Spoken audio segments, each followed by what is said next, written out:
Hi, nice to see you again. My name's Oscar. I'll be reading for you today. But before we continue, I would like to ask you to like and comment, even if it's just a thumbs up in the comments. It helps renew the Word of God and raises the light.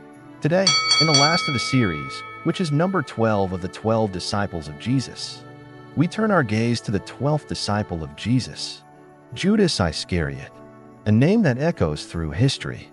A man remembered not for loyalty or sacrifice, but for betrayal. Yet his story, told in full, holds lessons we dare not overlook. Okay, so let's imagine what Judas looked like for a moment.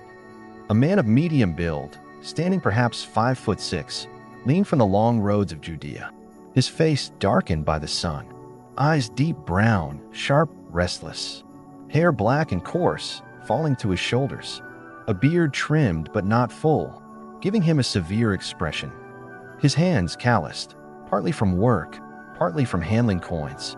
Let's talk a little about his origins. Judas came from a small town in Judea called Iscariot. This is why he was called Iscariot, man of Iscariot. Unlike the others who were Galileans, Judas was an outsider, a southerner. His father's name was Simon Iscariot.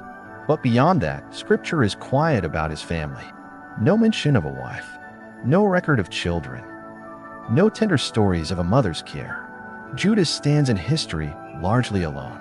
He would have worn the usual clothing and possessions of that period. Like his fellow disciples, Judas dressed simply, a woolen tunic earth-toned, a mantle across his shoulders, both cloak and blanket, a head covering against the sun, sandals strapped with leather across his feet. But where Peter carried nets and others bore the tools of their trades, Judas carried the money bag. He was the treasurer, responsible for the common purse, for bread, for alms, for the daily needs of the band of disciples. Yet scripture tells us he often helped himself to what was in it. He was not known for weapons, though some say he may have carried a small dagger. But his true weapon was silver. Just how did Judas met Jesus? The Gospels never tell us exactly how Judas first encountered Jesus. No dramatic call by the sea. No family ties to the other disciples. We only know this. After a night of prayer, Jesus chose him. Judas was numbered among the 12. He walked the roads with Christ. He heard the parables. He saw the healings. He even performed miracles in Jesus' name. For 3 years, Judas was part of the inner circle. So what do we think he was known for? Well, Judas was clever. He was trusted with the group's money. But John's gospel does not spare words. It says he was a thief. And more than this, Judas became the man who would betray his master.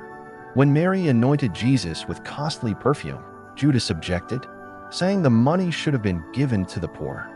But in truth, his heart longed for the coins. Finally, he sought the chief priests, and for 30 pieces of silver, the price of a slave, he agreed to hand Jesus over. Let's examine his betrayal and ending. In the Garden of Gethsemane, Judas arrived leading soldiers, and with a kiss, he betrayed the Son of God. The sign of love turned into the mark of treachery. But when Jesus was condemned, Judas was seized with remorse. He flung the silver into the temple. He cried out, "I have sinned. I have betrayed innocent blood." Yet instead of seeking forgiveness, Judas turned to despair. The Gospels tell us he hanged himself. The book of Acts tells us he fell in the field purchased with his blood money, and there his body was broken. That place came to be called Akeldama, the field of blood. His ending is among the darkest in Scripture. Not only a fall, but a fall without hope. So let's see who replaced him. But God's plan was not broken. After the resurrection, the 11 gathered. They prayed and cast lots to choose a replacement, and the lot fell to Matthias. Thus, the circle of 12 was restored. The mission continued. The story of redemption pressed forward. Let's take this opportunity to reflect on the story of Judas. The biography of Judas is a mirror to the soul. He walked with Christ, and yet his heart remained captive to greed. He carried the money bag, but could not treasure the true riches standing before him. He kissed the face of the Savior, but chose silver instead of salvation. And yet, in Judas' fall, we see the brilliance of Christ's mercy. For even as he was betrayed, Jesus called Judas friend, and on the cross, he prayed for all who abandoned him.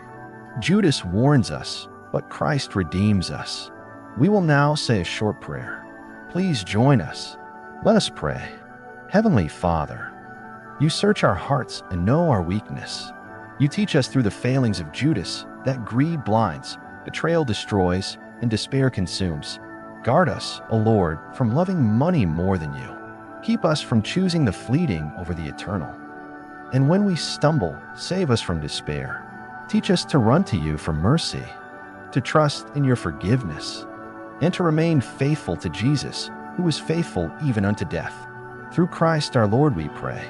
Amen. So that was the story of Judas Iscariot, the disciple who betrayed his master, the man whose name became a warning. And yet, his life compels us to examine our own, to hold fast to Christ, to treasure him above all, and to find, not in silver, but in the Savior, our true reward. You've been listening to Oscar over at Jesus Bible Stories. Thanks for watching. As always, God bless. Until next time, bye for now.